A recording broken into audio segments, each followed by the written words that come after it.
The Chicago Blackhawks made a statement about their goaltending future. Jack Bushman of Locked On Blackhawks is here to talk about that and the team's prospects going forward. All that and more on today's Locked On NHL podcast.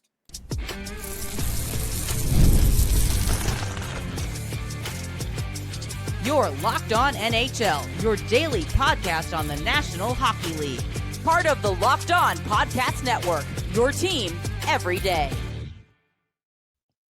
Gil Martin here. Welcome, everybody, to the Monday edition of the Locked On NHL podcast. We are part of the Locked On Podcast Network, your team every day. I want to thank everyone who makes Locked On NHL your first listen every day. Don't forget to subscribe on YouTube or wherever you listen to podcasts so you never miss an episode. It is great to welcome back to the show the host of Locked On Blackhawks, Jack Bushman. And Jack, the Blackhawks busy over this weekend, taking care of their goaltending situation. Why don't you fill everybody in?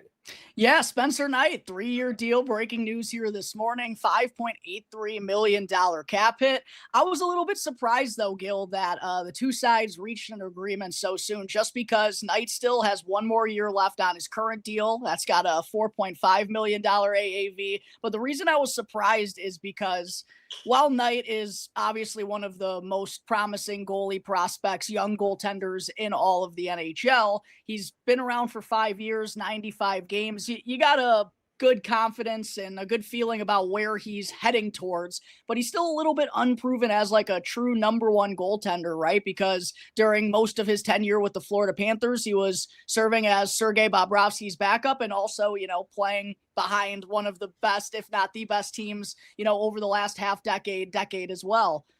So really this opportunity for him this season as the number one goalie in Chicago is his first chance to be handed the keys and see what he's able to do with it. Now, again, we have confidence of what kind of goalie Spencer Knight's going to become, and he already had some really sound performances down the stretch last year when he joined on with the Blackhawks, but I just kind of figured that with him still having this next season under contract, right, they were going to kind of see what he looked like in that starter's role first. But like I mentioned, they have a good feeling about where he's headed. So they felt comfortable giving him this 3-year bridge deal, as opposed to we saw Dustin Wolf sign a 7-year deal earlier on in the week.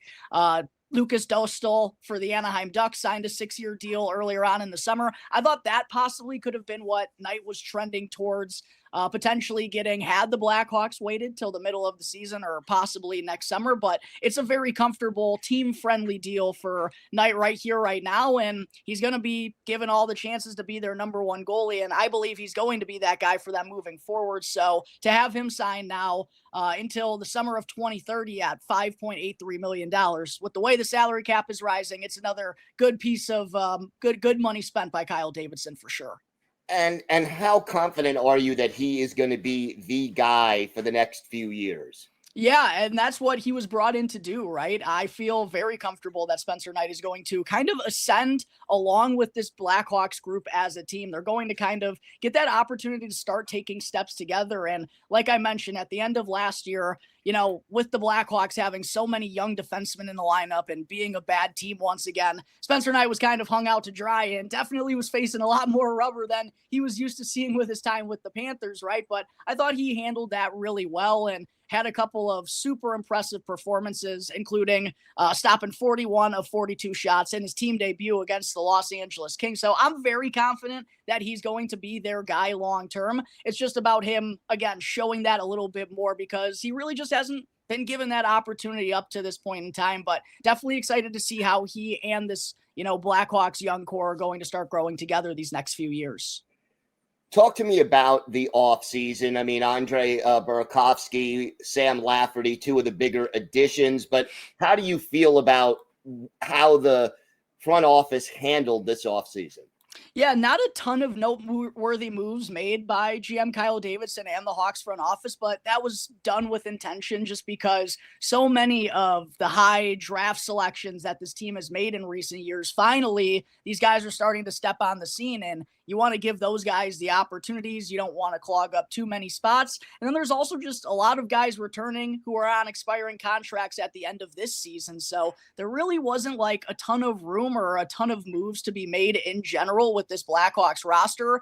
And even on the defensive side of things too, so many guys are probably ready to establish themselves as full-time NHLers. You just didn't want to muddy up that waters. And in case those guys, really do prove that they're ready for it, you didn't want to block those opportunities. So Burakovsky, I do think, was a good move by Kyle Davidson, getting him in exchange for Joe Veleno, who was a buyout candidate here. He's probably going to jump up into that top 6 for the Hawks and maybe even on that top line with Connor Bedard. We're hoping he can have a bounce back season and provide some good goal scoring there. And then Sam Lafferty, just another veteran presence down there in the bottom 6 that'll make this team a little bit tougher to play against. So 2 moves that really did make sense, Gil, but altogether the Blackhawks remain pretty quiet this summer just because they want to give all the opportunities in the world to the young players this upcoming season.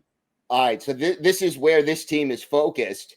Talk to me about some of those young players who could step into the lineup this season and what their impact could be.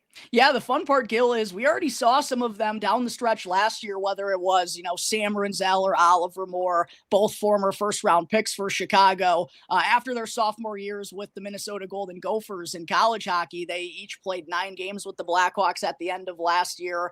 Rinzel looked marvelous in his first 9 NHL games, and there's a lot of open spots on the right side defensively for the Blackhawks, and the expectation is for him to make the NHL roster out of camp and could have himself one heck of an opportunity, like I said, on the top pairing and maybe even quarterbacking the Blackhawks power play unit. So those are definitely 2 prospects to look out for, as well as 2024 second overall pick Artem Levshinov. He played in his first 18 NHL games at the end of last year as well. So those are probably 3 of the more notable ones, but guys like Ryan Green, Landon Slaggert, Colton Dock, they're going to be battling for NHL roster spots as well. And then there's one other player in Nick Lardis, who scored 71 goals in the Ontario Hockey League last year. First 70 goal scorer since John Tavares in that league. He's now making the jump to the professional level. I expect he'll begin with the Rockford Ice Hogs, but another guy with an important couple of weeks ahead as training camp is right around the corner.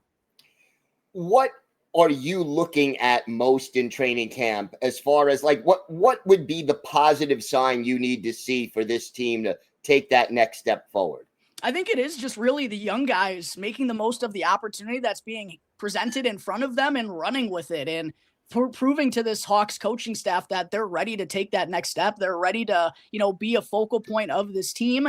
And from a front office perspective, Kyle Davidson has always wanted prospects to thrive in the NHL level as opposed to just surviving. So let's see some of that thriving going on these next couple of weeks in training camp from some of those young guys that I mentioned, and also Connor Bedard as well. This is a very important season coming up for Connor Bedard, his 3rd full NHL campaign. The Blackhawks, they got a young group around them. There's not a whole lot of expectations, but if some of these young pieces surprise people and Connor Bedard takes that next step, there's definitely to believe the Blackhawks will be much better than they've been these last couple of years as well. It's shaping up to be a fun and intriguing year. What is a realistic expectation for Bedard in year 3? Yeah, I think that's a good question. And I hate to put like a specific, goal total or point total to get, but I think it's altogether just take that next step in being a more dominant player. And I think also just making smarter decisions out there in general. And it's tough because there's still not a ton of support around him. So I think it's tough to critique him, too hard because he doesn't, have necessarily true top liners around him. And he's been a driving force for this team still and been leading point getter his first 2 NHL seasons. I think it's just taking more of a dominant step and really controlling what happens out there on each and every shift. And then also, fine tuning his game in the defensive areas at the face-off dot. Those have been 2 areas in particular where he really hasn't gotten off to the best start in his NHL career. So just continuing to make improvements, continuing to take steps. And he's put in a lot of work this offseason. And from some of the clips that have been shown around on social media, I'm very excited to see how he's going to look when training camp opens next week. All right, last question. This year will be a success for the Blackhawks if? Oh, man, put me on the spot here, Gil. This will be a successful season for the Blackhawks if, gosh, they just play more competitive hockey games, I guess, and especially against the premier teams in the NHL, because they're the Chicago Blackhawks, because they have such a big fandom and Original Six franchise. They get put on national television, TNT, ESPN a lot, and they've kind of tended to allow those games to get too lopsided and not really make competitive battles out of it. And I don't think that has helped kind of the narrative around Connor Bedard these last couple of years. So it's just about, I think, getting better day in and day out, having more consistency in the game as a team. And then also kind of just proving to everyone that this team is starting to make those strides together. And there's a lot of promising young pieces on this forefront. All right, Jack, why don't you tell our viewers and our listeners where they could find the podcast and where they could find you on social media? Yeah, absolutely. You can find Locked On Blackhawks for free wherever you may be listening to your podcast. Check me out on YouTube as well. If you want to go and follow me on X, you can find me right here down below at Jack Bushman too. All right, Jack, thanks so much. Absolutely. Thank you for having me on, Gil. Lots of fun as always. Today's episode is brought to you by Indeed. You just realized your business needed to hire someone yesterday, but how can you find amazing candidates fast? Easy. Just use Indeed. When it comes to hiring, Indeed is all you need. Stop struggling to get your job post seen on other sites. Indeed Sponsored Jobs puts your post at the top of the page and helps you reach the right candidates faster. I've been in that spot where you need the right hire like yesterday. The pressure is on, and every day without the right person feels like a setback. That's exactly where Indeed Sponsored Jobs come in handy. They make sure your post is seen by the right candidates right now. Now you could speed up your hiring process with a $75 sponsored job credit. Just go to Indeed.com/lockedon right now and support our show by saying you heard about Indeed on this podcast. Terms and conditions apply. Hiring, Indeed is all you need.